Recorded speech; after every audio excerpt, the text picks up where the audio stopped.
ओम शांति सभी भाई बहनों को। आज प्राण प्यारे अव्यक्त बाप दादा के 22-12-24 के मधुर महावाक्य है।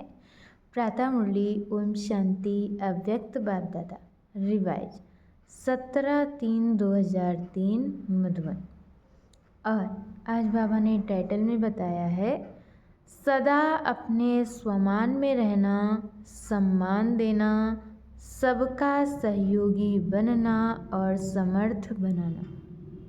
सदा अपने स्वमान में रहना, सम्मान देना, सबका सहयोगी बनना और समर्थ बनाना। आज भाग्य विधाता बाप दादा चारों ओर के हर एक बच्चे के मस्तक में भाग्य की 3 लकीरें देख रहे हैं।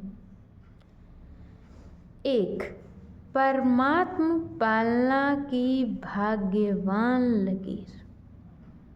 एक परमात्म पालना की भाग्यवान लकीर, दूसरी सत शिक्षक की श्रेष्ठ शिक्षा की भाग्यवान लकीर और तीसरी श्रीमत की चमकती हुई लकीर। चारों ओर के बच्चों के मस्तक के बीच, चारों ओर के बच्चों के मस्तक के बीच तीनों लकीरें बहुत अच्छी चमक रही हैं।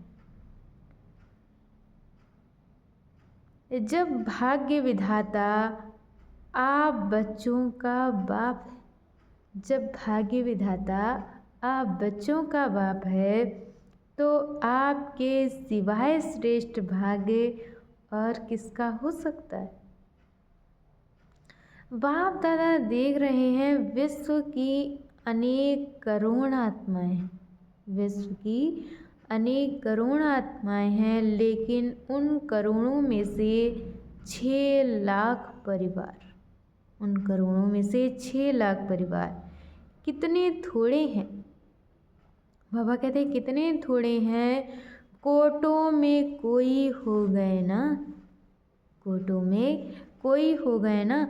वैसे हर मानव के जीवन में ये तीनों बातें, वैसे हर मानव के जीवन में ये तीनों बातें, पालना, पढ़ाई और श्रेष्ठ मत, तीनों ही आवश्यक हैं।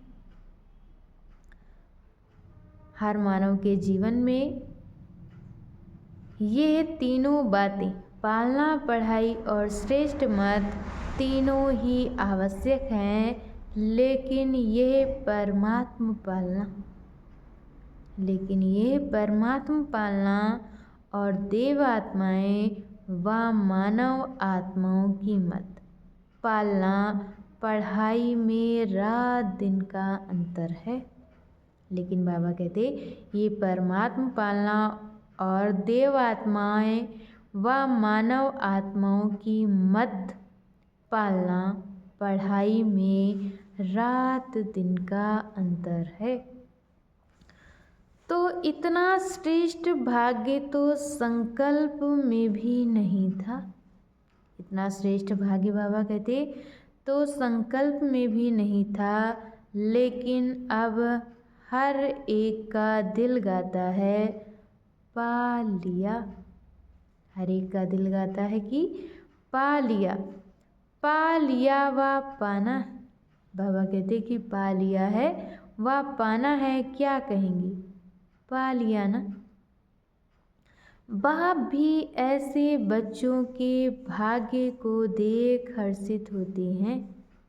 बाप भी ऐसे बच्चों के भाग्य को देख हर्षित होते हैं। बच्चे कहते वाह बाबा वाह, और बाप कहते वाह बच्चे वाह। बस इसी भाग्य को सिर्फ स्मृति में नहीं रखना है। बाबा कहते बस सिर्फ इसी भाग्य को सिर्फ स्मृति में नहीं रखना है, लेकिन सदा स्मृति स्वरूप रखना है। स्मृति में नहीं रखना है, लेकिन सदा स्मृति स्वरूप रहना है। कई बच्चे सोचते बहुत अच्छा है, कई बच्चे सोचते बहुत अच्छा है लेकिन सोचना स्वरूप नहीं बनना है। लेकिन बाबा कहते कि सोचना स्वरूप नहीं बनना है, स्मृति स्वरूप बनना है। स्मृति स्वरूप सोच समर्थ स्वरूप है। स्मृति स्वरूप सो बाबा कहते समर्थ स्वरूप है। स्मृति स्वरूप सो समर्थ रूप है। सोचना स्वरूप समर्थ स्वरूप नहीं है। बाप दादा बच्चों की भिन्न भिन्न लीला देखते मुस्कुराते रहते।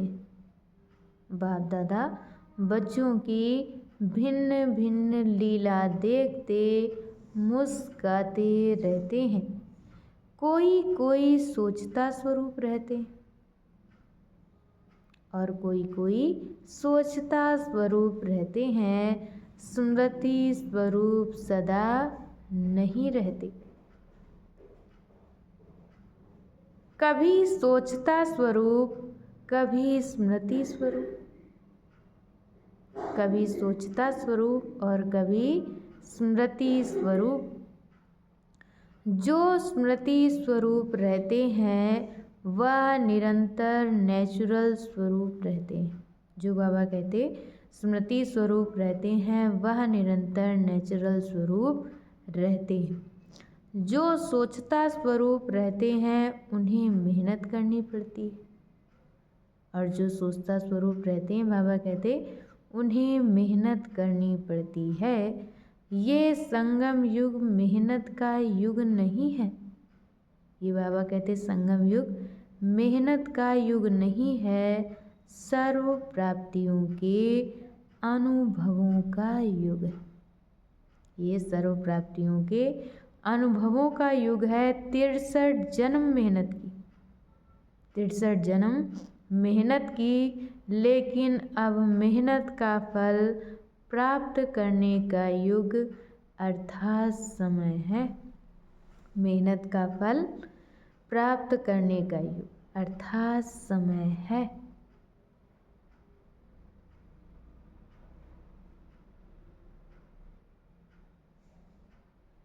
अच्छा, चारों ओर के अति श्रेष्ठ भाग्यवान कोटों में कोई विशेष आत्माओं को सदा स्वमान में रहने वाले, सम्मान देने वाले सर्विस एबल बच्चों को सदा स्मृति स्वरूप सो समर्थ स्वरूप आत्माओं को सदा अचल अडोल स्थिति के आसन पर स्थित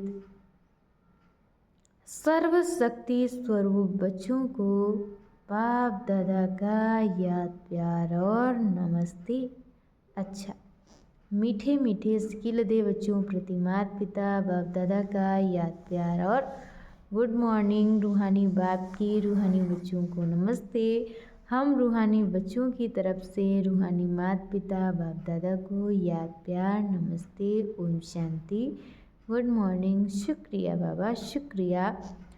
और आज बाबा ने हम बच्चों को वरदान दिया है, स्वमान की सीट पर सेट हो, हर परिस्थिति को पार करने वाले सदा विजयी भव। स्वमान की सीट पर सेट हो, हर परिस्थिति को पार करने वाले सदा विजयी भव। सदा अपने इस स्वमान की सीट पर स्थित रहो कि मैं विजयी रत्न हूँ, कि मैं विजयी रत्न हूँ, मास्टर सर्वशक्तिमान, विजयी रत्न हूँ और मास्टर सर्वशक्तिमान हूँ। तो जैसे सीट होती है वैसे लक्षण आते हैं। कोई भी परिस्थिति सामने आए तो सेकंड में अपने इस सीट पर सिट हो जाओ। कोई भी बाबा कहते परिस्थिति आए तो सेकंड में अपनी सीट पर सेट हो जाओ। सीट वाले को ही आर्डर माना जाता है। जो सीट पर बैठा होता है ना, उसी का आर्डर माना जाता है। सीट पर रहो तो विजयी बन जाएंगे। संगम युग है ही सदा विजयी बनने का युग। यह युग को वरदान है, यह युग को वरदान है, तो वरदानी बन विजयी बनो। और आज की मुरली का स्लोगन है, सर्व आसक्तियों पर विजय प्राप्त करने वाले शिव शक्ति पांडव सेना है। सर्व आसक्तियों पर विजय प्राप्त करने वाले शिव शक्ति पांडव सेना है। अच्छा, ओम शांति।